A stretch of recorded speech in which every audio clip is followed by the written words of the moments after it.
Nous sommes en guerre. Natango bitumba ezali na kati na mboka esengeli na yo mwana somi ekolo Congo oyeba nazo répéter mikolo nyonso que le pays est en guerre. Bozoma sécurité quand ce monde qui bouge, ça bouge de partout. Ce besoin oyeba ngote ezako kamusa bato ebela okamake ba Congolais na kati na Kinshasa na kati na 4 coins ya Congo bayebi te maza koleka na libanda ya mboka ke mokili ezali oyo bakanisa kite ya quelques années passées. Oyo mokili bango bakanisa ke ezalaki ndenge wana eza lisusu ya kote. Bandeko ba mama ba papa s'il vous plaît, informez vos frères de la réalité de ce qui se passe au monde. Batika kokota na ba distraction oyo ya TikTok.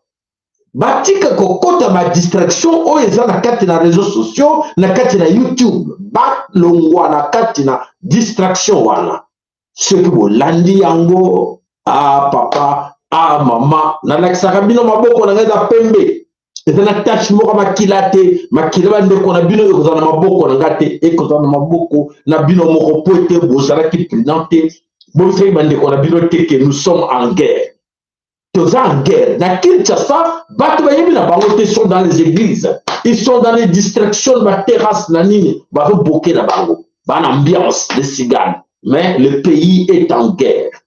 Félix s'arrange avec des appoints pour distraire le bateau. Même ça, l'histoire y a moins chouchou et qui distraction pour ne pas savoir ce qui se passe dans l'Est du Congo. Pour comprendre solo et cette distraction, on a perdu beaucoup de temps et les Kenyans, nous sommes basés dans le Congo. Ils ont raté des problèmes. Ils ont eu Makassi. Et voilà, très chers compatriotes, bande qu'on a besoin de patriotisme, auto-sécurité tout le temps qui réveillons-nous. Réveillons-nous, il est temps de bakobunde la mboka na biso. Topisana no sako na sia solo na kombo ya Nzambe ya mpungu tolendo oba koko no babele na kenza panza komba akongo mongadi vidi bukulu Mungu baba Mungu amelele Kalunga Matondo tobeleli Matondo ya solo te na kombo ya mvuluzi kimbangu ya ntungwa na koma mama kipa vita ndona na koma mama futa mama njinga mbuta mpadi mbuta manchwa tobosanike papa mafolo malala oyo abunda pe la biso elongo bobosanaka ete balosambo na bino botiaka be papa mafolo elongo po ete aza na biso elongo aza kobunda na biso elongo ndenge tobelaka bambuta manchwa bango babundaki ndenge biso tokobunda lelo Matondo nzamba komisama bandeko banso baza na kati na biso lelo oyo banonso baza na biso tobosani te Matondo le sako pa na yo grand sponsor mbuta MKN le sako pa na yo Matondo pa na yo mama na biso ana lu sakwelo Matondo epai na yo papa na biso Emmanuel Yeko Matondo pa na yo papa na biso Mikael Matondo pa na yo papa na biso Willy na mama na biso Marie na Katina Dallas États-Unis d'Amérique Matondo lo sako na papa na biso Willy Kaenga Matondo lo sako epai na bandeko banso bakanisaka biso papa Pekose vasongele tobosani yo te mama na biso mama Kipa Vita tobosani te bonu so sala ba geste na bango na sur place en live en direct na Katina na top chat voilà Matondo na bino nyonso na ebike bo contribua pour la chaîne na biso obosana te bakombo na bino ba liste na bino ezali pote bazobisana tout le temps que papa Sayer n'oublie pas de garder les listes de nyonso ba contribua parce que demain ils vont se poser des questions. Qu'est-ce que moi j'ai de passer par le Congo faites-nous quelque chose. Congo mama Congo to libérez yo.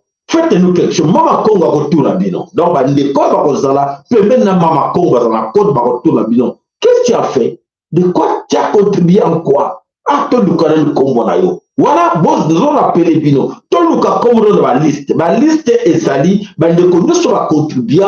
Il y a solo autre, c'est nous qui les listes. Nous avons la liste na biso. Oyo a contribué même $1 na ye. Comme on a eu dans la liste. Un jour, na kanisi, soit papier au tiela, ou au tiela, au tiela, quelque chose, papier, comme ça, na note, bomba karo. Tu le rappelles, bino, tu ko bossa na note yo, mais yo moko papier yo tia.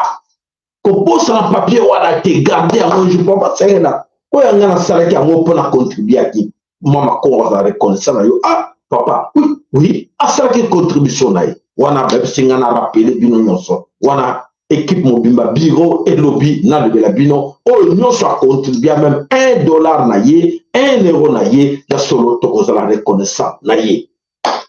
Voilà, bandeko bana somme kolo Congo ya solete lelo oza koleka na kati ne kolo Congo bandeko bele baza koyeba teke mukile za koningana de partout. Alors chers compatriotes de Sabino tout le temps répéter que le pays est en guerre. Pays ezana bitumba. Bato mboka na boza bitumba bazana na façon de se comporter. Nous en sommes en guerre contre qui? Nous sommes en guerre contre des agresseurs des pays de l'Est du Congo.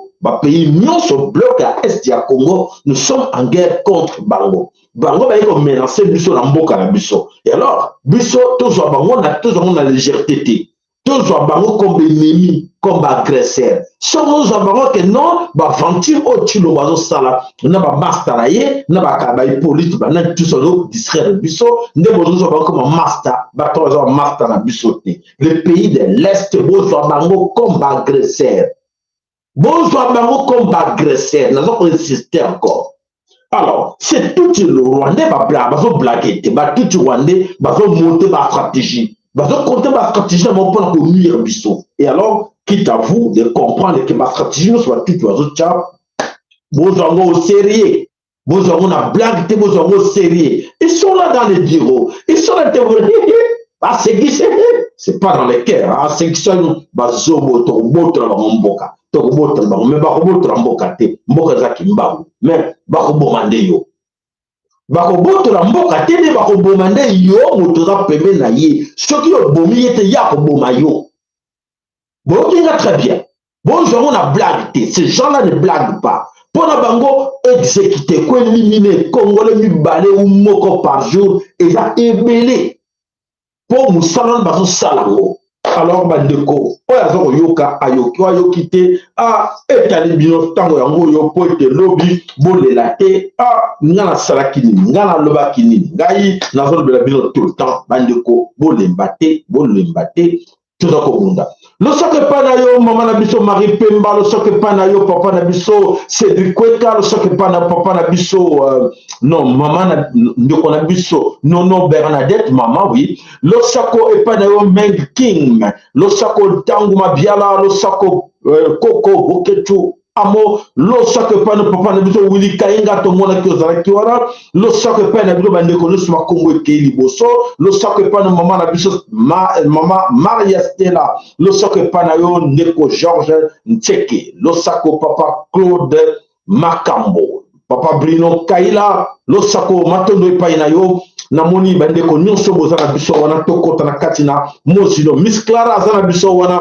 matondo epai na yo Miss Clara na biso Miss Clara alobi bobo santé ko tchaba like na biso ça na biso un grand plaisir ya toboze ebele déjà wana to apena posa ba like na bino oyo nyonso babonné na biso merci matondo na bino vous êtes la bienvenue dans notre chaîne bobo santé ko like bobo santé ko fina oyo la cloche au bakoti abonné bala liboso matondo na balaki na bino papa Claude Makambo papa Bekem Kasulemo lo sakolo Kasule ka lu semoko bolimisi ndeko na biso roi du Congo roi du royaume Congo lo sakolo pa na yo ya solo nani susu to moni bandeko ebele bakoti wana solo ekotika la bele solo lo sako pa na yo Congo Lulendo TV lo sako pa na bino so nzamba pambo na bino matondo ba like na bino ba like na bino s'il vous plaît. Alors to banana image moko autoroutier la bino pour la ko conscientiser bino comment est-ce que toko se comporter parce que na ko bisa bino ki ya solo batuti oyo tozana bango affaire epai na bango bazali na oyo bayela biso bolanda batuti na ndenge bazali wana balelaka moto te bolanda s'il vous plaît batuti oyo mawa oyo eza epai na yo bantu muntu ya komona mawa epai ya ndeko na yo ya koboya komona makila ndeko na yo tuti epai na ye eza te ana mawa ya mutu te tuti alelaka mutu te, alelaka ebembe te. Tuti même ndengeni même mwana na kufi akangi motema esukeli na kati na motema. Même en cas de fait comme maintenant, ceux qui sont en train de vivre à kolelate, bakolelate, na kati na motema baza kokufa na yango. Wana tuti. Bolanda s'il vous plaît, bokaptaka oto pesa bidon comme mentalité comportement ba tuti. Tuti lelo na kalisi mingi na kati na kolo Congo ba yebi ke bazana problème très sérieux. Mais ba tuti na moyi bazo lakisa ngote. Na butu ndiye bazo kima. Bazo kima na butu bande ko balobi ke papa ya solo bazo kima na butu mais belé bazo ko kima te tsoko kanga bango na ba filer. To kanga bango na ba filer. Tuti à l'accent à monter cadeau qui m'a donné. À l'accent monter. Alors, c'est à vous de comprendre. Et, bah, tuti, bah, ça la réunion na bango, na l'église. Dans les églises, au bureau au Sambelaka. Bah, réunion na bango, mingi zalaka kawana dans l'église, bureau au Sambelaka. Parce que la plupart, bah, pasteurs au na Congo, ce sont des militaires tuti bayan à partir à Kigali, bah, prenant français, ba prenant nyonso po ete ba comme ba pasteur na mboka na biso. Obo kantsaka bokela ko pesa mabonza boye ba que la plupart baza ba kimas baza ba tuti. Boye bosa na moto botala bango bien. Boko mona mingi na kati na bango ba comme ba vrai ba congolais. Mais baza ba ennemi na bino na kati na église. Alors, tuti comportement, tuti dès la naissance ba prenaka une chose. Surtout de ne pas dire la vérité. Tuti, même moi, tout a botami, c'est que non, dans la vie, il faut mentir. Donc, tuti, moi, tuti, 95% de ce qui sort dans sa bouche, c'est le wenge, mensonge. Alors, c'est à vous de comprendre que non, c'est du makanabango, bon du makango, te ezali lokuta. Donc, chez les tuti n'ont pas d'amis. Chez les tout, il n'y a pas d'amour. Surtout, il y a un piège d'aller accepter les femmes touti. Chez une femme touti, il n'y a pas d'amour. L'amour n'existe pas chez les touti.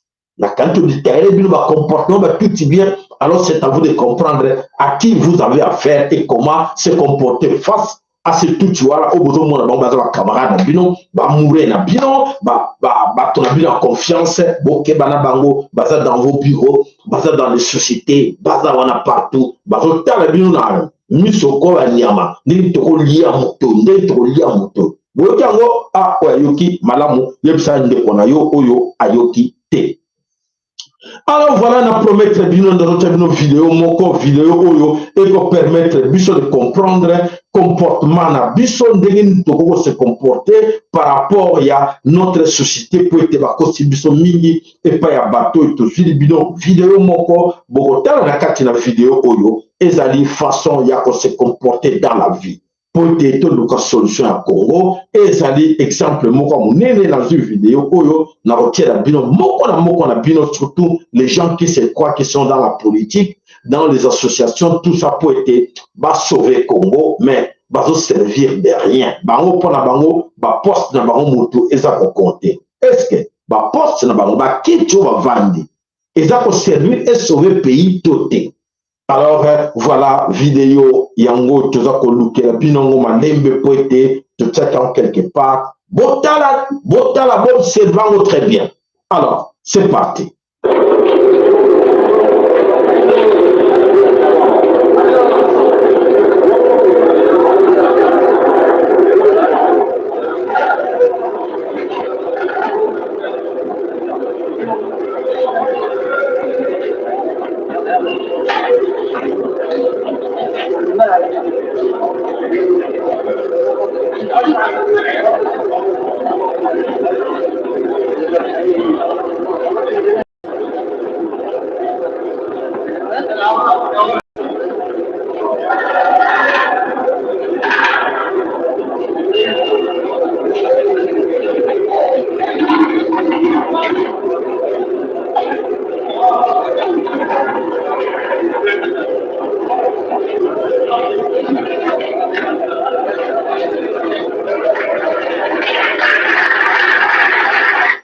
Voilà. Momoni que tu vandi ezali assurance na ôté mais solidarité ndenge bo vandi bo vandi pokoité et c'est ça que chacun de vous ameka quotidien pour na ni na tiel binango pour na laksa binoke ba tout travaille comme ça et biso ba bantu nous sommes dans la distraction de distraire biso. Alors, c'est à vous de comprendre. Conseil, on a pris bino, on a calissé vidéo, on a été à moko na moko, na kati na bino, pour comprendre et l'une koloba nini. Alors, on a combat na somme kolo Congo, solo qui est au côté na kati na actualité na biso comme meseni, tant to beta kamela qui a solo Congo na biso, et zali ko kende ma be pour être biso moko zali ko se comporter ma be. Pour la nini bateau nyonso bayela ki biso christianisme bazali na kati ya base ya ma désordre autoza nango na kati de Congo. Alors balike na bino totala toyokana. Allongés dans ce véhicule de la police kenyane, plusieurs corps non identifiés. Mais il s'agirait selon les autorités de fidèles d'une église évangélique qui seraient morts de faim. Leur pasteur leur aurait demandé de jeûner pour rencontrer Jésus. Nous nous sommes rapidement rendus sur place et nous avons pu sauver environ 15 personnes. Mais parmi ces 15 personnes, 4 sont décédées alors que nous nous rendions à l'hôpital. Parce que la zone est très vaste et que les véhicules ne peuvent pas se rendre là où elles se trouvaient.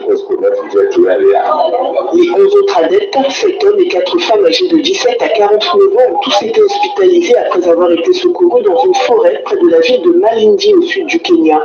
Selon la police qui poursuit ses recherches, il pourrait y avoir d'autres victimes et peut-être une fosse commune où d'autres adeptes auraient été enterrés. Voilà mes chers amis, ma pasteur, voilà, partout dans l'Afrique, les Bantous, banani, bazoko sala makamuna banwana, bozoko yoka, pour la playa pour exterminer partout, vous savez que même na Kenya, Bantou ne bazoko sala bakota mingi na piège, oyo, ya batuti, bakoti bango ye pasteur, bomoni na kati na tribunal, santé malamu ma kosi bandimi, comme bandimi, bamona rapela ke nzele ango wana, bango nyonso, bakufi na kati na nzala. Pour être bakenokomona Jésus na bango. Voilà bandeko bana somme kolo Congo ya somme ke na makambo ko tambola makambo ndenge na kati na kolo Congo ko banga eleki elongwe epai na biso na bino ko banga ko bana hier na zoko informer bino ke ko banga ekei na camp ya Hippolyte Kanambe. Hippolyte Kanambe akomi na ko banga Félix Antoine Tshilombo ana ko banga sozi ya Paul Kagame aza na ko banga bayebi déjà ke oto betaki oto lobaki lobi makambo to mona ndire na légèreté moko et c'est sérieux et bandi ba monique ya solo et bebeli bango poete baba niko luka ba yebe information qu'est-ce qui se passe dans Katina Ukraine donc Ukraine qui dit Congo. Alors voilà situation et comme le bango ko banga ba monique ya solo bato bano kansake ba protéger bango baza wana pona protéger bango te esili poete ba liwaya nyoka sa kufaki bango baliko banga nyoka elelo na kanisi bidiaki bango ikoki bango nyonso ba yebi déjà ke bazoke bolanda bango nyonso ko banda lobby ba yebaki ke baza kokende siko penda ba confirmer ke bidiaki bango bikoki esili pona bango po bayoki ke mugera ngo bitumba ngo bango akreaki ezo baluka contre bango. Félix Antoine Akansega sala ba ventile ko keneti soki wapi na ina Hippolyte ba stratégie ba metaki mais ba moni so ba stratégie wana e baluka contre bango ba moni gangster mo ka kelmabi bitumba na bino bitumba nanga votre guerre c'est la mienne. Ah bon? Donc ba biso na butu wala bi oyo mobete ko le baki ko lobby en tout cas ba te belé déjà comme déjà pour comme le kabang babi et comme mabé baserai ba kantia ki ba blague ndenge ba message ko sala mais comme si ko sérieux il faut maintenant ba bi que gangster moko ennemi pour être gars moko fait la lui non ça doit finir on doit finir avec cette histoire voilà makambo et balo ke bango ba comme kolela. Donc voilà, bandeko to bisaki bino to lakake bino ke ya solo boko luka mboka ko kima mukini boko kimela boko yebate bonyo ko le peuple congolais bo pour le Congo bo panzi nyonso e biliaki bino nde bikoki. Alors tokende epai na bango epai na politique bazo kanisa. Le complot c'est le plus insécure, donc c'est connu. il faut agir. Pour agir, nous devons tous être convaincus de ce que c'est. Et pour le faire, il faut mettre de côté les sentiments, les questions politiciennes, les questions de repositionnement, et tout ça. Les gens se battent pour se positionner aux prochaines échéances, même pour quel pays, sauvant d'abord le pays. Pour les diriger, quoi, pour les diriger librement. Si demain nous n'avons plus le pays, vous serez ministre, vous serez député, vous serez sénateur, vous serez président de quel pays. Je pense que là, il faut que vraiment il y ait une interpellation collective. Et que ce soit pas de l'hypocrisie où les gens parlent pour parler, tout simplement. Donc, cette interpellation, en tout cas, aujourd'hui, plus que hier, elle est à sa place. Voilà. Babandi ko sentir yango ke bilia ki bango bikoki, il est temps babano penser que ba comédie na bango ba aventure na bango continuer et continuer ba siècle, mais ba aventure na bango et comme na suka ba yebi que c'est fini. C'est fini. Ba aventure ba sali na Afrique, c'est fini. Pour te ba tout sur na hôtel na combattre, il y a aventure, tout le monde va grand perdant. Grand perdant, comme tu sais bien, et si les points bango, moi, il va bouger le sous-sous, et ça. Alors, il est temps pour la bino, qu'on a bisobé dans le Congo, tout s'organiser pour te motomo qui m'a été, moko la bino, aïe, va que tant on moque dans le tumba, moi, na mobile, Allah n'a pas mbaté, Allah a l'instrument. Le bina le qui bino, est-ce que vous apprenez l'instrument na yo? Est-ce que vous apprenez boumeli na yo? Ou pas. Question de gens qui la binango pour la yebi que et la binon et si ce n'est pas pour vous faire peur, mais ils allaient pour une réalité de ce qui vous arrive.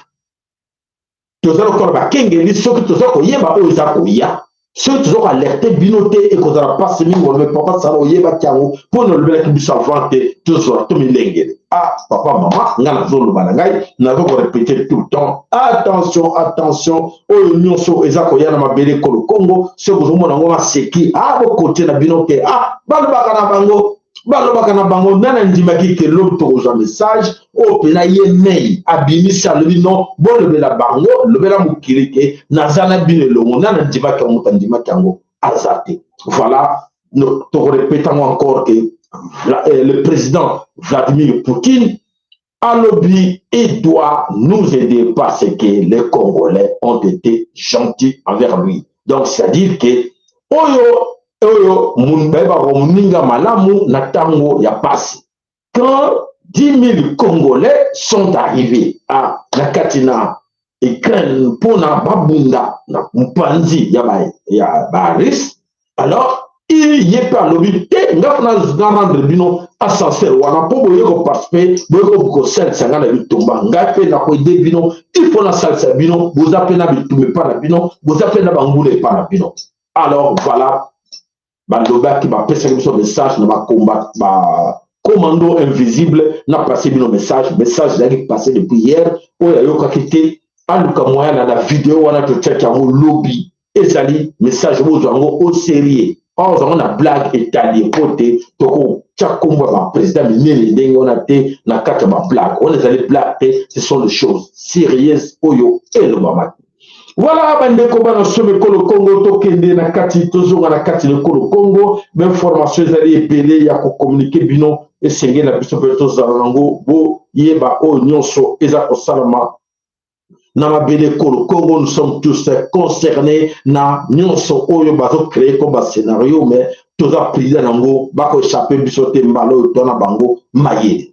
Alors les jeunes basangani po te balobake oui ba jeunes à 11 provinces tout le monde ba la conséquence de la proposition de loi Tiani, le jeune patriote ressortissant de 11 grandes provinces de la République démocratique du Congo, sans aller sous le dos de la cuillère, rejette une pétition sur l'exclusivité de la gestion des provinces aux ressortissants de pères et de mères. Les députés roulent carrosse dans des jeeps de luxe. Ils affichent un salaire mensuel de 21 000 $. Et la représentation nationale est devenue le lieu de l'arrogance et du mépris des souffrances du peuple congolais par des soi-disant élus du peuple concernés à conserver leur siège qu'à résoudre les problèmes de la nation. Une nation qu'ils ont l'intention de déchirer par la proposition de la loi dite des pères et des mères. Les jeunes ressortissants des 11 grandes provinces affirment qu'autant certaines fonctions au niveau national, d'après l'auteur de cette loi, doivent être réservées aux seuls Congolais des pères et des mères, dont toutes les fonctions provinciales ainsi que la gestion des richesses des provinces doivent être réservées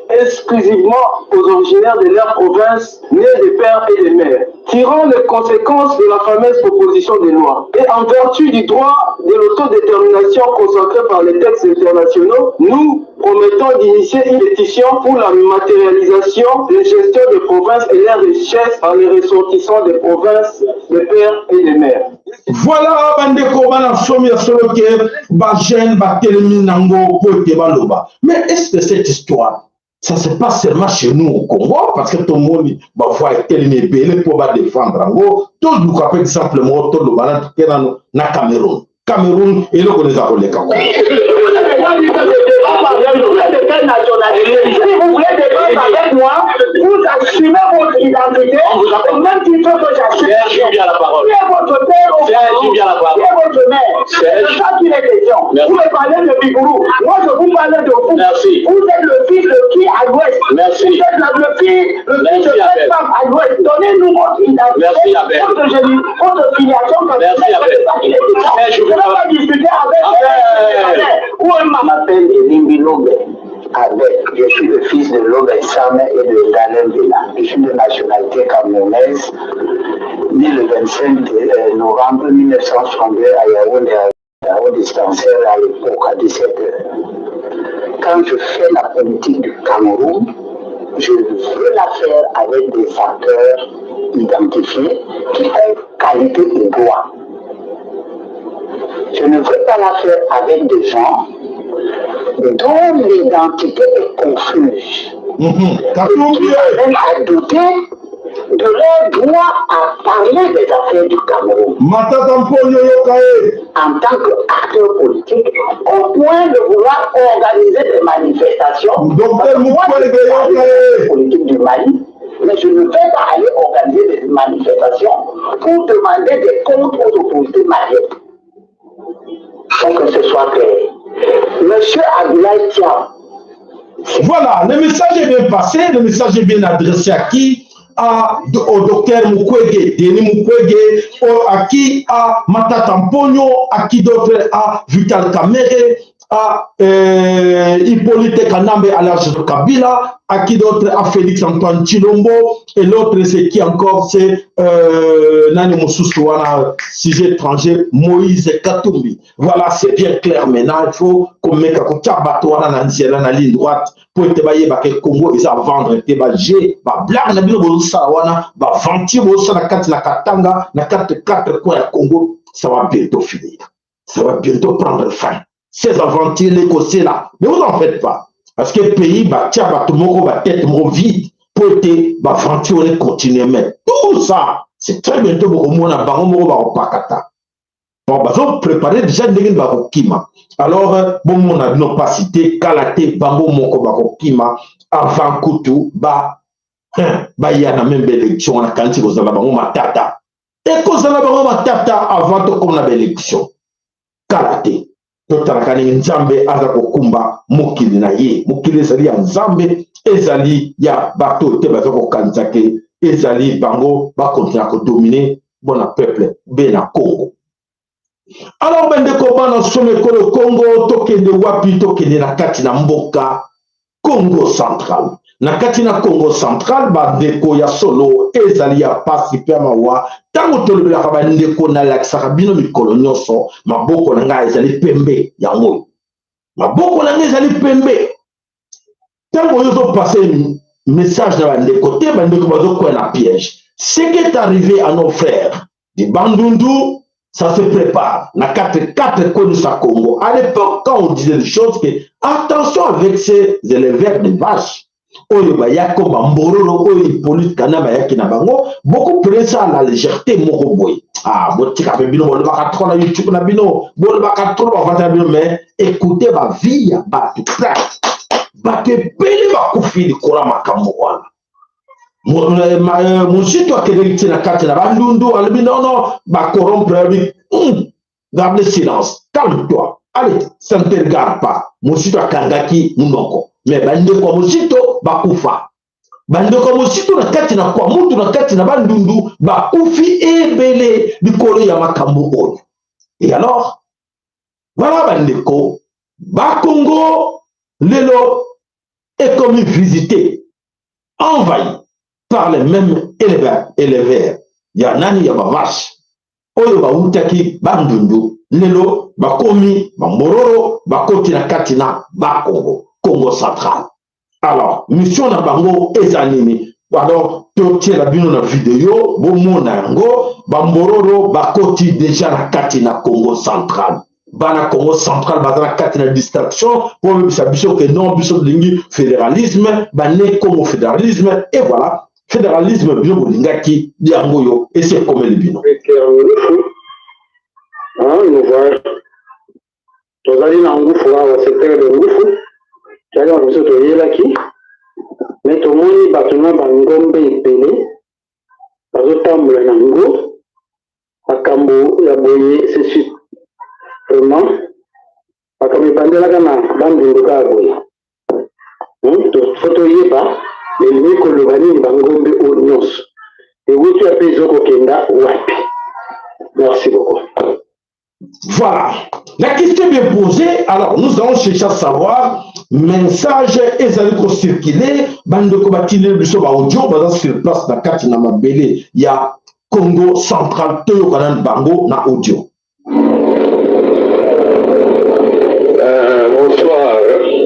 Moi, disais tout. Simon Maniango, beaucoup de gens qui administrateurs qui trouvent les gars qui vivent au Moriambo, ni tout, il a été nimbotico. Il a posé un rapport sur les choses. Mais tolérer et réagir par rapport au diable de l'Ingombi. L'Ingombi, c'est vraiment, vous avez fouillé et contact avec le territoire, mon fréquemment. Au fait, vous avez salé, il a dit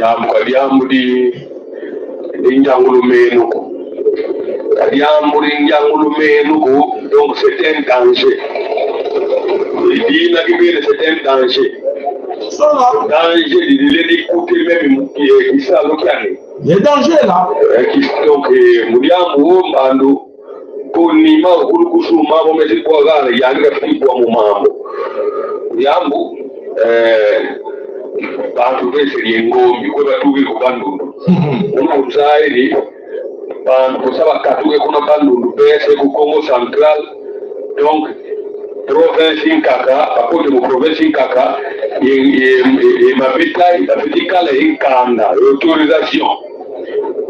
Pour le monde moyen PSC, mon mal, là, mon mal, Kinzila, Kinkanda Bafouiri, il y a qu'on a pas aussi dans l'Ombi, qui leur a donné cette autorisation.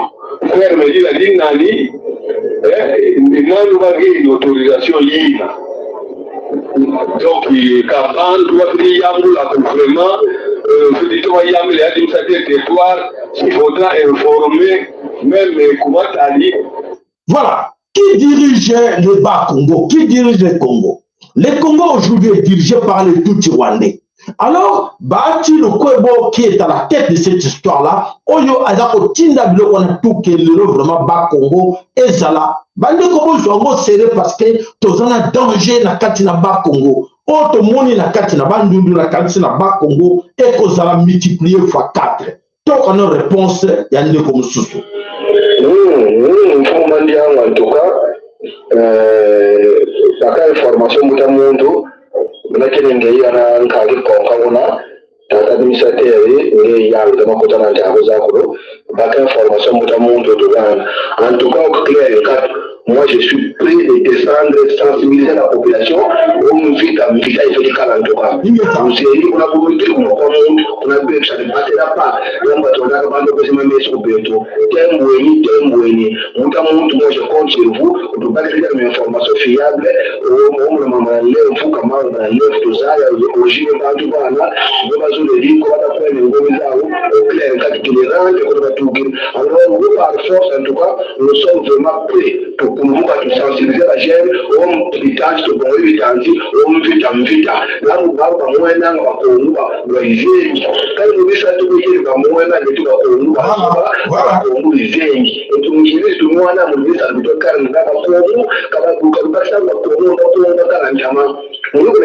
aller, nous allons je soutiens l'idéologie moirancienne. C'est pour boulot on m'appelle moirancienne. Et on ne peut pas s'abattre, on ne peut pas se rabattre dans des bateaux critiquants, la bête, on peut ça, des souvenirs, non, ça, en tout cas, nous t'amènons, ça ne passera pas.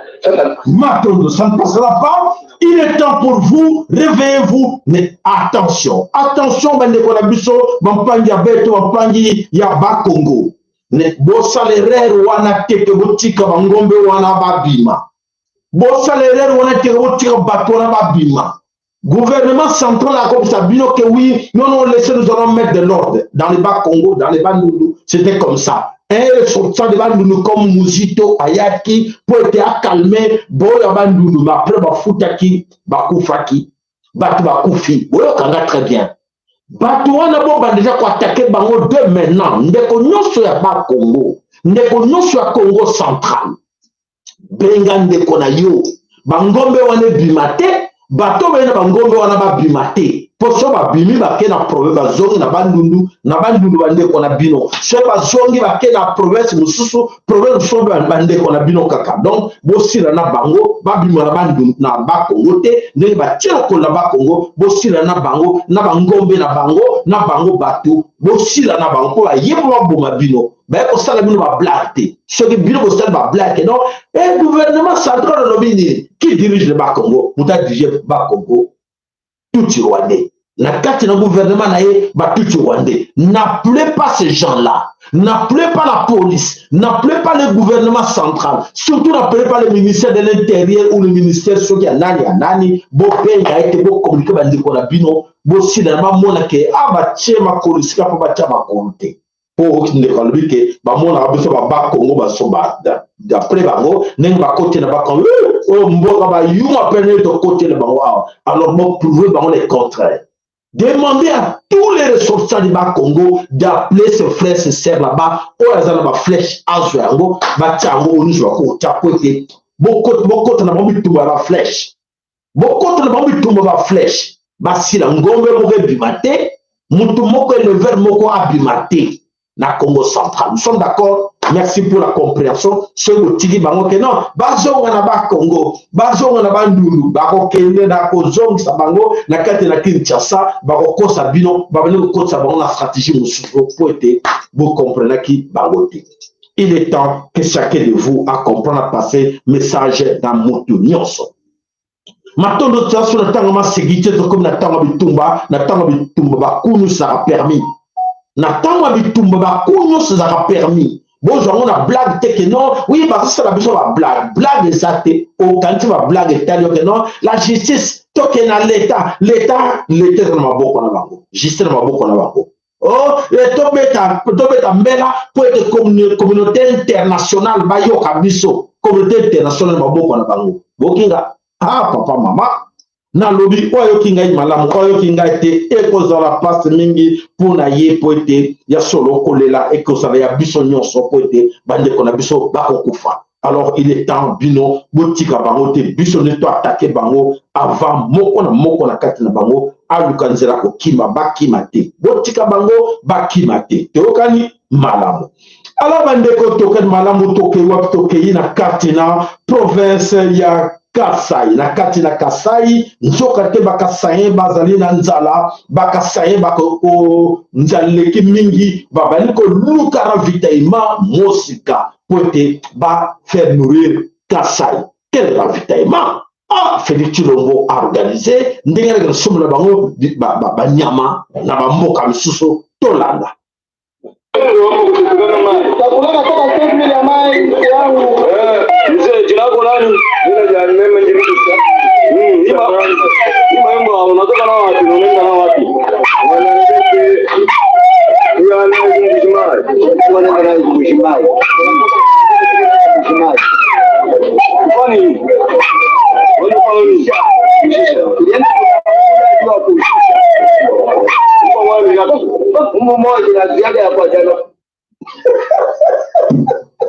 Donc, bauti na banyama Félix organisé, bauti na banyama mwana ndeke na kati na kati mwana ndeke za na kati na Tanzania na Zambie. Bauti na bango na Zambie na mwana ndeke bazoko kenda bango direction wapi Mujimai tala nano makamba mbwa bakosira na Afrique centrale. Bambwa bakosila abakon kibokonje comme na boko na bango bambwa nyonso ekosila.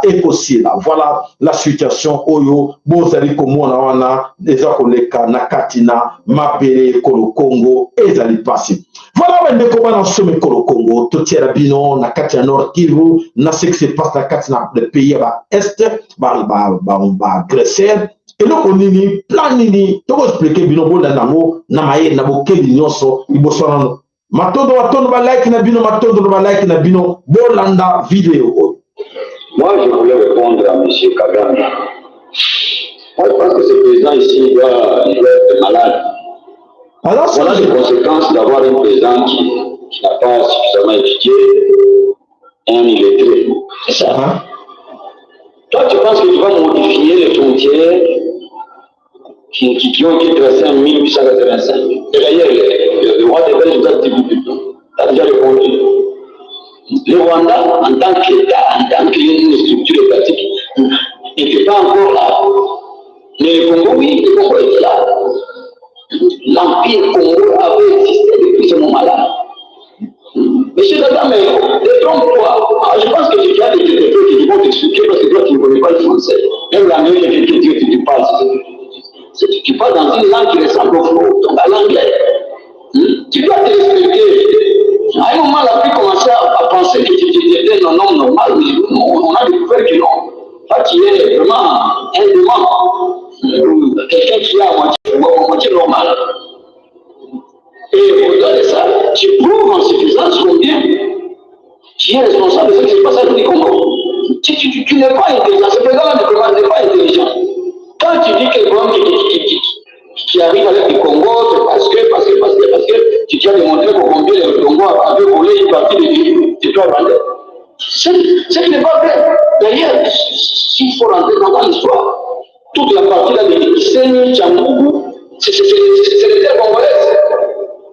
Et le roi de Belgique a déjà répondu. Il dit que le jour où il y aura un jour fort, les Congolais vont récupérer toutes ces parties-là. Et là, c'est ça la solution ultime. Il faut récupérer toutes les terres congolaises qui sont au Rwanda pour que nous soyons en paix. Et il faut chasser cette dynastie-là, tout qui est là-bas pour seulement réfléchir comment depuis le Congo. Voilà, merci mon frère.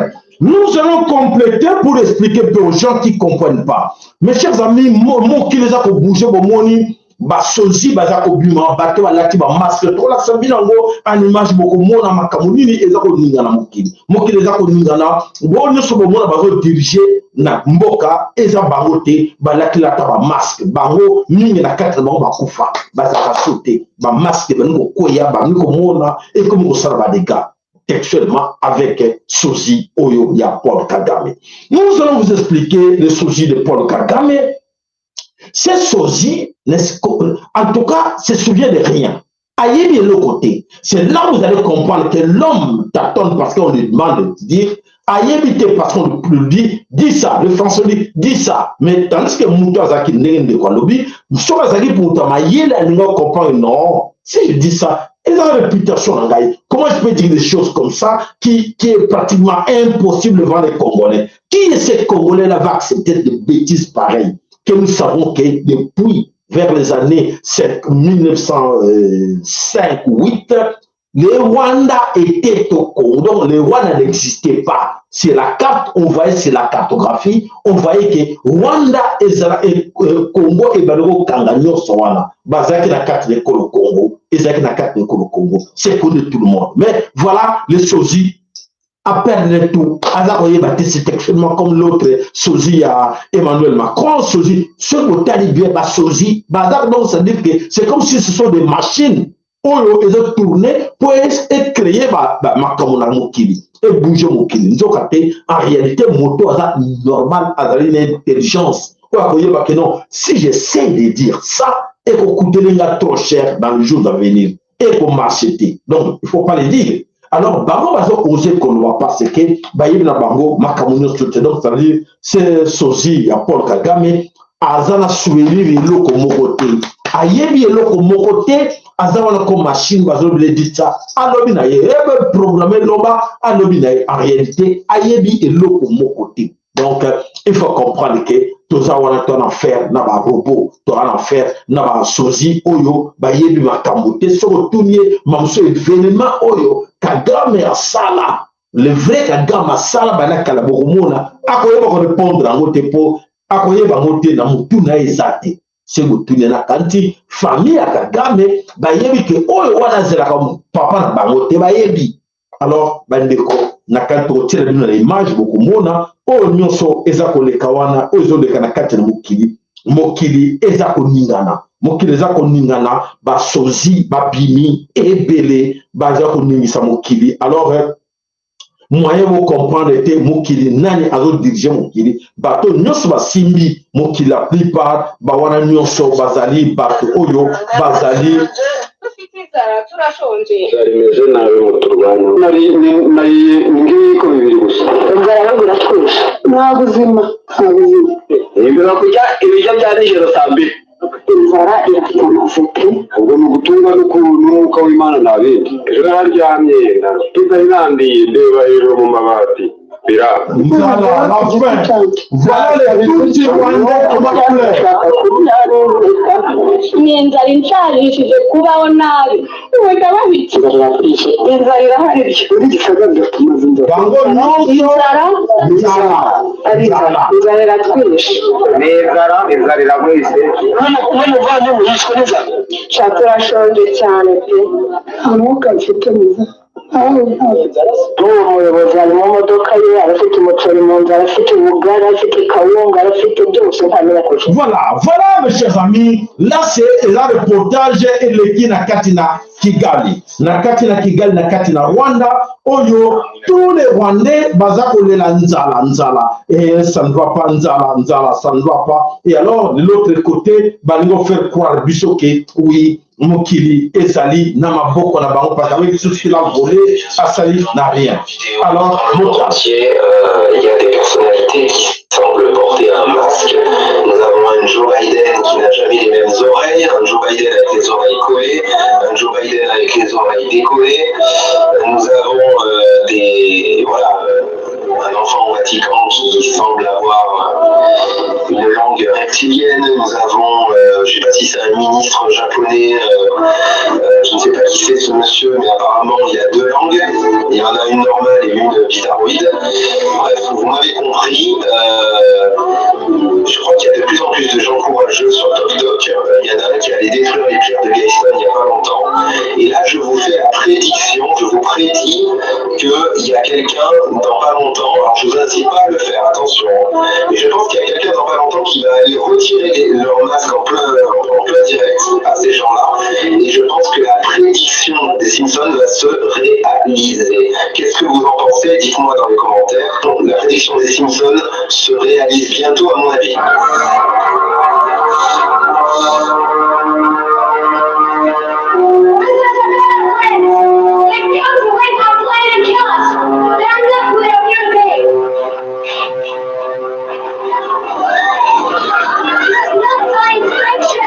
Voilà mes chers amis, les choses c'est compliqué la Katina Mokili. Comme je vous dis, le monde bouge. Ce monde qui bouge, beaucoup la Katina Bino, Bazako Bate Mokili, Zako bouge, Bazako penser que Mokili, Ezako Kende Kakandenge, Ezaraki, Liboso. Alors méfiez-vous, méfiez-vous. Voilà, Bande Koba na Someko, Congo, Tokei, Wapi Tokei, na Katina Mboka, Ukraine. Qu'est-ce qui se passe aujourd'hui? Nakati, Namamboko, ya Ukraine, ya Solo Kuna Malobi, ezali ya koyinda ya kosakana te na kati na Ukraine basoda bazoli ko abandonné bachar na bango bachar de combat oyo ekotaki na kati na Ukraine oyo basoda banani français banani batindilaki bango na kati na Ukraine bachar wana nyonso ba-Ukrainien babandonné yango batiki yango po ete lokito eleki makasi babandi kokima na bango bolanda reportage oyo eza koleka eza kokamusa bato. Allez, c'est parti. So now the Ukrainian military base in the province of Kherson, this base was abandoned very quickly by Ukrainian troops. There wasn't much of a fight here. They left their equipment. These are, for example, T-64 tanks, all of them in working order. They're now being evacuated from here by the Russian military, which has taken over. Where they're being taken, we haven't been told. But again, these are tanks all in working order. Over there, there's an arsenal, some small arms, rocket-propelled grenades, vast quantities of ammunition also left behind. You can see armored personnel carriers as well as all manner of trucks. Abandon militaire, la soda ukrainienne et les Français abandonné les chars de combat abandonnés, les munitions, des armes lourdes. The front lines are where certain Ukrainian elements of their military are still putting up a fight. And this is a vast Ukrainian military. Voilà, mes chers amis, abandon à Katina. Ukraine va abandonner plus de 4500 tonnes d'armes. Abandonner 50 tonnes de bombes explosives. Abandonner des chars. Abandonner nyonso. Voilà. Oyo ezali koleka kuna na kati na Ukraine opesi mbwa boyi. Balobi bangomo kuna ke non biso toko ke na bitumba te ezalaki lokola blague mais aujourd'hui, la kati na Frankuna, la kati na Ukraine, ba soda nyonso balobi tete moyen ya ko bouger ezate. Alors toujours que le portage moko ba tindela kibiso oyo ya ko tala ki solo botala ba Ukrainien ba teba min ba kunandela ba ris bazako de minenzela.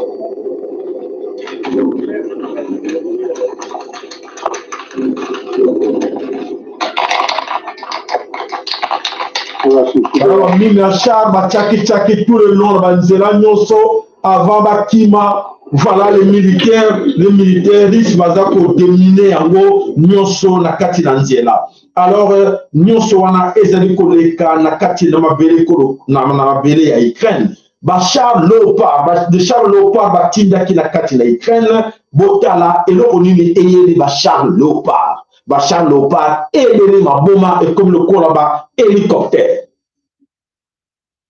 Voilà. Bachar Leopard, Wana, Nakati na Nini, Ebele Maboma, Bachar Leopard, va comprendre qu'est-ce qui ne va pas. Bachar et Tombo ki yango moko, Basoda, Babali ko abandonné, Bachar, Bakomi ko kima. Là, ça se passe na kati na Ukraine, ba miracle. Miracle, ça na kati na Ukraine. Voilà la situation, Momoni, Bachar et comme l'hélicoptère, les gens vont tourner, il y a un moment où on a des coraux, ils vont comprendre qu'est-ce qui leur arrive, na kati na Ukraine. Alors, voilà la situation où les gens les na kati na Ukraine, Bakou Ebele, oyo bazali komona oyo bazali comprendre yango te ke ya solo makambo leka kuna ezali ya kosakana te na kati na Ukraine. Alors tokei wapi kolanda oyo eza koleka na kati na toujours na kati na Ukraine nzoka te na kati na Ukraine ya yi de volontaires pardon oyo ya ba français oyo bakendaki kuna na kati na Ukraine bakendaki mpona kodobunda bitumba nzoka te ba volontaire wana bakei balaksiki ya solo oyo bakendelaki na kati na bitumba ezalaki mpona kodefendre France te mais bakendelaki mpona kodefendre Russie bazaki na sima ya baris oyo bakendaki na kati na front na kati na bitumba kuna. Alors, na kati bitumba kuna na kati ba reporter tcheli binongo ezali bele awa na kati tchela bino oyo boyoka ba français bango moko ba sa déclaration que toye awa na kati na front awa toye pote to défendre défendre d'autres nationalités plus surprenantes, des Serbes, des Espagnols, des Allemands et même des Français. Le prophète en a 4 sous ses ordres. C'est parti, hein. On va filmer un peu les ravages de la junte de Kiev. On va montrer ça un peu aux Français. Ils ont entre 25 et 26 ans. 2 d'entre eux, Victor et Nicolas, sont d'anciens militaires. Les 2 autres se présentent comme des étudiants. Ils assurent qu'ils ont payé eux-mêmes leur voyage et que leur objectif est de soutenir par les armes, mais aussi avec une caméra, les populations civiles du Donbass. C'est les impacts des obus qui ont été balancés sur l'infrastructure en Bulgarie. C'est un crime qui se passe ici, c'est une guerre aussi. Il faut tout montrer dans cette guerre. Et moi, ce que je pense en France, c'est que les médias français font surtout de la propagande contre la Russie. Voilà pourquoi je trouve que c'est très important de montrer plus que nous on montre. Difficile de comprendre les vraies motivations de ces 4 hommes. Ils sont ouvertement pro-Poutine et contre ce qu'ils appellent l'impérialisme occidental. Nous, c'est clairement, nous menons une lutte anti-impérialiste. Nous avons apporté un soutien à la Syrie de Bachar al-Assad. Nous militons clairement pour la Libye verte, c'est-à-dire les pro-kadhafistes, clairement. Et ici, nous devons soutenir les populations russophones du Donbass. C'est un combat géopolitique et politique également, clairement. En gros, une amitié affichée pour les dictateurs. Ils font partie d'un petit groupe d'extrême droite baptisé Unité Continentale. Voilà, mes chers amis, pour moi, que les Français, c'est le front en Ukraine pour soutenir le président Poutine. Sur place, Nakatina front, Nakatina Ukraine. Voilà, Nakatikuna la Ukraine, qu'est-ce qui s'est passé? La Kansi Tolomé, la Kibino, tout ça pour l'accident, accident, et Bandiko Balouke, la Bango, va comprendre que Bachar, des chars, au spectacle, Bamon Nakatina Pologne, Bamoni, Bakeneko Sala Batkenman, Bachar Lopar, Oyo, Français, Batindaki, Kuna Nakatina Pologne. Et comme sur place dans la Pologne, et qu'il ne va pas entraîner les soldats ukrainiens, qui sont dans le front, tourner, Bachar, ne photo de Thierry Bino na écran, soldats ukrainiens, Bangomoko, Babaniko Kimali, non, tout le monde n'a pas boité, Bachar, on va y aller, mais Bachar. Et voilà la situation wana kanisi bomoni Bachar wana boza komona wana et betani yamona yango sans même arriver na kati na front na kati na kanko bunda contre Baris et voilà Bachar et tout tani yamona yango et comme ko betana yamona yango et comme ko tourner dans le vide et comme ko panzala. Voilà la situation qui se passe na kati na Ukraine. Voilà Oyo Zelensky Albaki Moko qui a compris que avec la guerre ou quoi Vladimir Poutine a utilisé magie na kati na guerre avec la Kamusi et que comment avec comprendre que Bachar va se transformer et autres comme un hélicoptère Bachar va français Oyo na allemand et ben il y a un mot que Bachar est venu ma boma et comme grave abandon batunyo so comme ko kima bango moko balbi non to continuer bituba ote ezali ya nzambe ya solo donc ote sabino ke ezali bituma ya molimo voilà batiaki tembe et voilà ce qui fait Félix Tshilongo na kanzo komona Hippolyte Kana boza komona Sosia Kagame baza komona Emmanuel Macron aza ko vivre en live alors tangu infweni o batiaki tembe bakomona yango ndenge nini ekolekela bango na kati na mboka Congo. Nous sommes sur le banc ya Congo. Chez nous aussi, bakomona ba spectacle o bakomona. Alors bandeko bana sobe ko lokomo matondo pona ba like na bino matondo na ba like na bino bandeko ya solo makambo eza koleka na kati mokili batibeli bazo comprendre te. Toye na alerte. Attention to banda ki na ebandeli to suki susu na alerte mususu oyo batindeli biso pona ko alerter ba be na Congo. Chers amis Béna Congo, écoutez-moi attentivement. La lettre que je vais vous donner maintenant, et ça va concerner nos frères, nos sœurs au Sud Kivu. Mes frères, mes sœurs du Sud Kivu, attention. Mon frère, pose un message ou ma sœur. Si tu as des amis, Bazana Katia Sud Kivu, alertez Bango. Alertez Bango de faire beaucoup d'attention.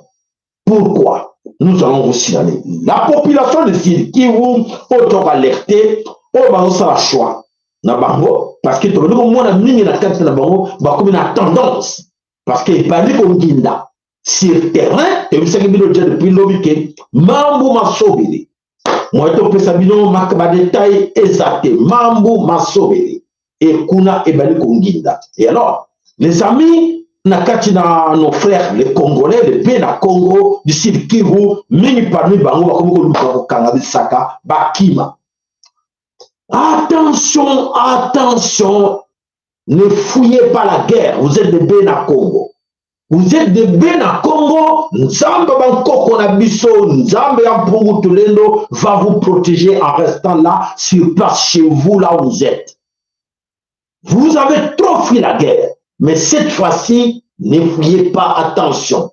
N'accompagnez pas les Tutsi Rwandais. Surtout, n'accompagnez pas de Tutsi Rwandais. Laissez-les fuir. Je dis quoi? Laissez-les fuir. Mais ils vont tomber au piège. Attention à vous, Béna Congo, du Sud Kivu.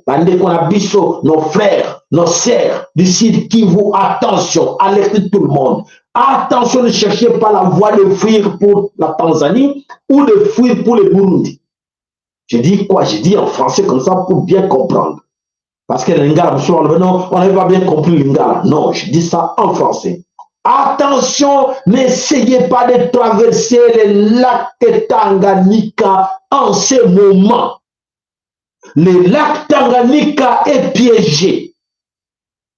Surtout ne fouillez pas la guerre. Vous êtes là pour combattre qui? Les agresseurs. Ne laissez pas les agresseurs fuir.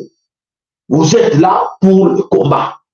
Vous avez pour la Congo. Il faut se battre. Ne cherchez pas à fuir. Celui qui va chercher à fuir, la vie, je dois sauver la vie en traversant l'envers Tanganyika, l'envers la Tanzanie ou Burundi, qui va finir dans ces lots du lac Tanganyika. Bokinga, Nadobi, le message est bien passé. Que chacun de vous, ou un frère Mokoyebi, qui est le sortissant du Sud Kivu, a lecté frère dans le baquet. Ceux qui me tombent, n'essayez pas de fuir, de traverser le lac Tanganyika. Nana yokite. Nana yokite, nabina lingala. Nabina français, comme ça vous comprendre. Alors, vous avez un rôle à jouer là-dedans. Chacun de vous est à la moitié des dames. Vous êtes tous des victimes. Vous avez été victimes depuis longtemps. Vous étiez victime, il y a viol, il y a nyonso. Il est temps pour vous de se comporter comme des hommes. Vous pouvez aussi faire mieux que ça. Alors, il est temps pour vous de chercher à savoir comment attraper. Il y a des femmes parmi elles, non? Ce que tout le monde, moi, ça doit qui m'a kangaye. Loba, yone moutela qui biso mitumbo au bimate. Oh, famille, moi, qui m'a la balle, bon kangabango. Babimate. C'est bien compris. Vous comprendre. Et merci pour la maman Nabiso de Big Mama, surtout ma vache, des vaches. Boti comme vache on est bimate parce que ces gens-là sont pas arrivés chez nous avec des vaches. Ils étaient là, mais vides. Ils n'avaient pas de vaches. Tout ce qu'ils ont pris là, ça doit rester là. Quand on leur demandait de sortir, sortez, quittez, allez-y. Ils n'avaient pas. Personne n'avait écouté. Et maintenant, l'heure est arrivée.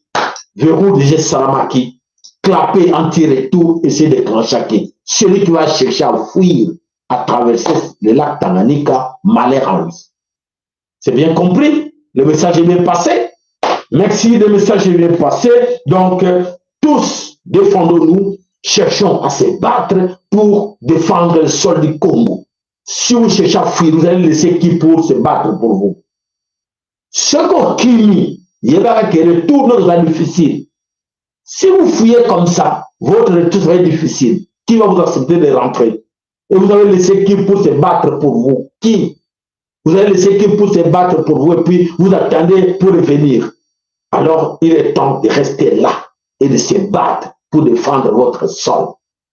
Les gens du Bas-Congo, comme je dis aussi, Les gens de Bandundu, comme je dis aussi, à chaque fois je répète, que nous sommes en guerre. Bon, se préparer, il y a quelques mois, on a tous pleuré ici. On a tous pleuré comment? Oh, il y a eu les gens, les Bateke, les Bayaka. C'était faux. C'était ce Mbolomboro là. Mbolomboro qui était à la base de tout Rwandais. C'est Baro parce que la base, il y a sacrifié, il y a on a perdu beaucoup de gens. Déjà, si on compte depuis là, je pense qu'on est déjà arrivé vers 19 millions de morts déjà. C'est trop. C'est trop. On comptait croire à la communauté internationale pour nous défendre. La communauté internationale était complice dans cette histoire. C'est bien compris de tout le monde. On vient de vivre ça. Alors, il est temps de chacun de nous de se défendre. Je répète tout le temps, Moko na Moko, na Kinshasa na 4 points à Congo. Je cherche à savoir si, admettons, on vient toquer chez moi. Ouvre. Comment je dois me défendre? Avec quel instrument que j'ai chez moi à la maison? On a se défendre, Nango. Alors, les amis ont dit, ils sont prêts à vous donner des armes. Les jeunes cherchent à savoir, là, il faut avoir des armes. Ils ont dit parce que la guerre est bien déclarée. La guerre est bien déclarée. Vous, de la FARDC. Bon, c'est le général là. Civil. Et maintenant, je vais m'adresser aux FARDC. Vous, les FARDC, vous avez une mission spéciale. Votre mission est de traquer ces gens-là. Votre mission est de traquer ces gens-là. Aujourd'hui, vous avez compris que Félix Antoine Tshilombo est complice. Son gouvernement complice. Tout ce monde-là, la communauté internationale complice. Oui, mais vous avez perdu beaucoup de gens. Vous avez perdu beaucoup de vos collègues dans cette histoire, vous le savez. Les autres sont portés disparus juste là. Ils ont été massacrés, sacrifiés. Vous le savez. Il est temps. Nous avons mourir de vous défendre. Ce que vous savez à voter. Et que vous avez parce que le pays est en guerre. Nous sommes en guerre. Prenez ça au sérieux. Que nous avons bien le Kouta. Il se prépare là. Ce moni Moromoro va traverser la commune à Bas Congo et ils allaient se positionner. Vous avez bien compris. Ils se positionner pour attaquer Bissot dans tous les 4 coins. Ils ne sont pas là pour nous. Ils ne sont pas là pour vous aider. Non, ils sont venus pour nous exterminer. Donc, ils sont arrivés là pour nous exterminer.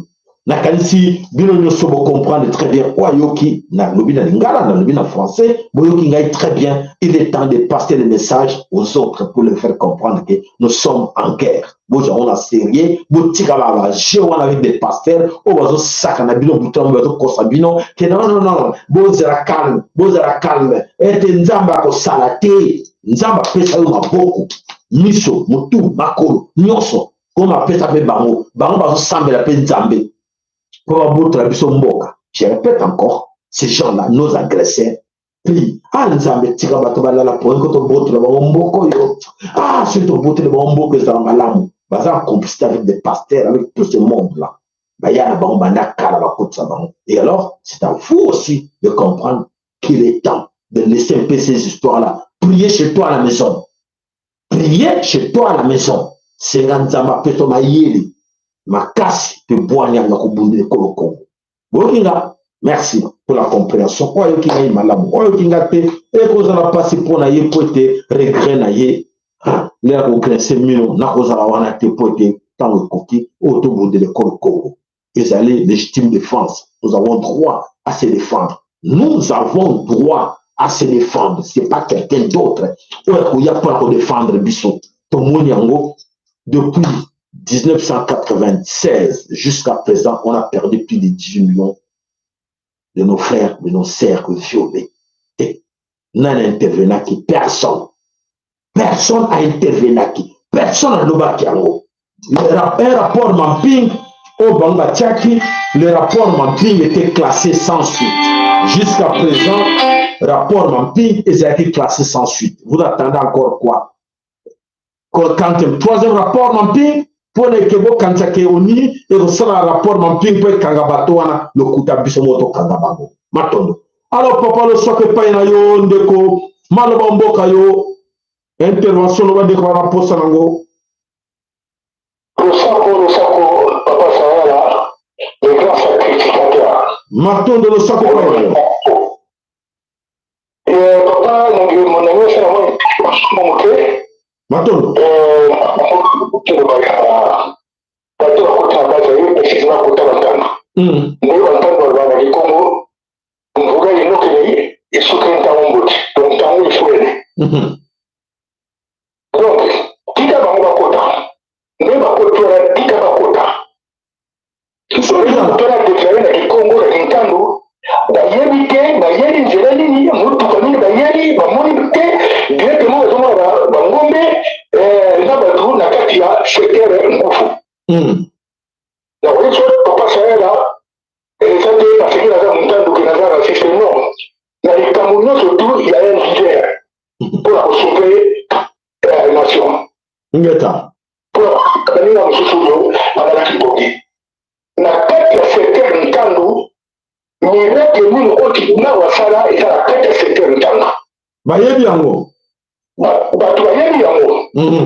Matondo. Voilà, na tuki wana ingeta.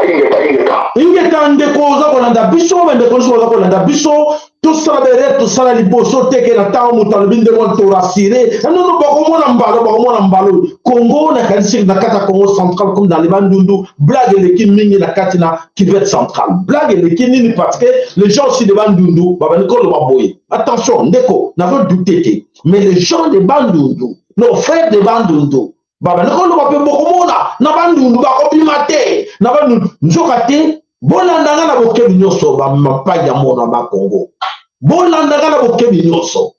Attention na confiance toza nango entre biso bato wana bakotela biso banda kala bato bakotela banda kala basomba ba chef coutumier ebele oyo tobene kotia motema bolanda oyo ezalolaka mvulusi emasanga bamote basomba ba confiance ba chef coutumier belé par pouvoir na bango ba kaba et pas ya Hippolyte Kanambe Hippolyte yebi et pas bantandu mabokasi na bango ezana nini ezana mai ezana pepe ezana nini Hippolyte Kanambe azana ngo et pas bandibu ayebi et pas ba yaka ayebi et pas ba mbala ayebi et pas ba suku ayebi et pas bantandu ayebi Hippolyte Kanambe 18 ans, c'est bon, les 18 ans et les 4 ans, oh, les 22 ans, Hippolyte Kanambe est là. Dans ma belle Congo. Hippolyte Kanambe a fait combien de voyages dans le Congo central? En allant dans les Mayombe, Kokota, Zambani, il cherchait quoi? Il cherchait ça, ce qui est arrivé aujourd'hui. Papa Nangaï n'a qu'à dire bien. Oyo Hippolyte Kanambe, c'est ce qui est arrivé aujourd'hui. Moi, na sala mission moko, ya kotine ba maman na biso misato, ba kene, ça fait 4 ans passés. Non, 6 ans passés. Ba maman wana ba kenda misato mission. Pour être ba tango la Congo central ba alerter ba chef coutumier avant ba kambo. Oui, et où mi ba mbule belé. Oto bimisa ba mbongo yebite, ba ndeko so bimisa mbongo wana kene ba maman wana ba kene ko sala voyage ya 3 semaines. Bakenda kenda partout, mais tozala nga personnellement nazala déçu. Ya ko mona ke ba chef coutumier ba nani mingi, ba donc ça va répondre, moyeni biso nini? Boblo moza ba association, moza ba uti la porte ndele ba tindi bino, pour te ko pesa biso ni bo biso wa nzala, ba ko lukela bino ba solution ndenge ba association et la kabango. Les autres ba bazo kate, ba kanisa ko yeli bango ba don. Ba kan les ba ndeko le la bango ba comprendre rien. Bateka pouvoir la bango. Alors, attention, vous pensez, vous croire que ah non, vous avez trop sir na bango, attention, Bahati a acheté tout le monde. Bahati le Kwebo. Le gouverneur, Oyazana Katena Ba Congo, a somba tout le monde. Ba oume le kuna ba étudier tout ko bandana kim bona nanga wende ko ba pangi na muna ba Congo. Ko bandana ki santu. Gonda, Antoine Gonda. Roubero a commencé où? Il a commencé par là. Nakatena ki santu et sombama. Ba touti ba s'installer dans ba village tout ba yeba ba technique na biso autre sir na ngoko lobake. Boko mona, ba bimate. Attention, bo ke ba ko contacter ba ko boma bango, et ba ko boma bango ba na protection te po ba teka protection na bango. Bola musabango batele mantango ya moye koki boza to confiant na bango teke nanga bazolo bandeko na bokomo na lobe de so bandeko de la sou ba bomaki kuna ba sala ki bonjoka te bono chasir na bango. Il est temps bon yebsa bango oya tekaki oya trahisaki oya pesaki pouvoir na yena nini ba sala ba formule mususu boke sika na suki papa zo la nangai esiko dans l'Afrique du Sud. Bobenga bandeko basala ba formule mususu sur basala ba formule o ba pese pa e politika nambe sur basala ba formule o ba kena o pesa ba poda ba nini pa ya ministre o ya sika soki kasadi ministre intérieur sur basala ba formule ba pese ba Félix Antoine Tshilombo bazali na échec pour formule wana nyonso o ya bonkoko na biso basi ba trahisa yango basala formule mususu. Okingai matondo bandeko nyonso boyoki kabo na kana lobi na lingala bandeko boyebi yango très bien parce que bato bozo compter sur bango balia mbongo e politika nambe bato bozo continuer sur bango balia mbongo Félix Antoine Tshilombo ba trahisa bango moko ba pesa pouvoir na bango et pas bato wana bazana défense te bolu la bango o trahisa o maman musu bazala chef musu bazali o ba trahisa te mais basala ba formule mususu o ba master na bango ba yeli formule wana te basala onde poto longa so ba meko compter ka ba formule wakala ya beaucoup de très ba kota wana ba formule wana e ko simba te pote ezana maboko politika nambe e yana maboko ya nani o nani ya Olive Lembe o wono kanzala de kona biso muyombe nzoka te ki ba piège au monde sika ko comme les autres a problème nzoka te ba kona tout teka yango e pa ya papaya. Voilà matondo na bilan bo ndaki biso bo kebi nyonso chaîne zali chaîne moko na kanzo bo bibino moko e photo sa pote to bunde ko Congo yo papa yo mama mituna yo bunde la Congo na sens ni ozo bunde Congo na ni ozo ko ba tuti bazo cotiser le tuti cotise chaque jour pour la bunde ma ko yiba Congo bazo cotiser chaque jour mais yo Congolais, tout ça, comme des millions de Congolais. Là, on a tant de temps à remerciement, tous les gratas 10 personnes. Sony, tant à remerciement parce que chaîne est à moko, aujourd'hui, le Congo. La canne chaîne est au Kélé laté, et qu'on les laté. Tout qui m'a été, tout qu'on les laté. Heureusement, peut-être, mon terme, mon énorme, vous le savez, m'a rappelé ça, nous les laté. Mais on débrouille avec nos propres moyens. to de briller na pro moyen na biso bezaki lokomo que non na kanji so zaki pasteur wala bolinga kami bo supporter pas pasteur en fatira kitoko pas pasteur a sala le wili a on minu jora ta ko so susu atosumra to ko tembo so pas pasteur voiture to ko tembo so pas pasteur boy wala ça ka facile mais oya intérêt a yona banana yo est difficile nzamba pambola bino matondo na bino tokutani mokolo na lobi ingeta ibobo ibo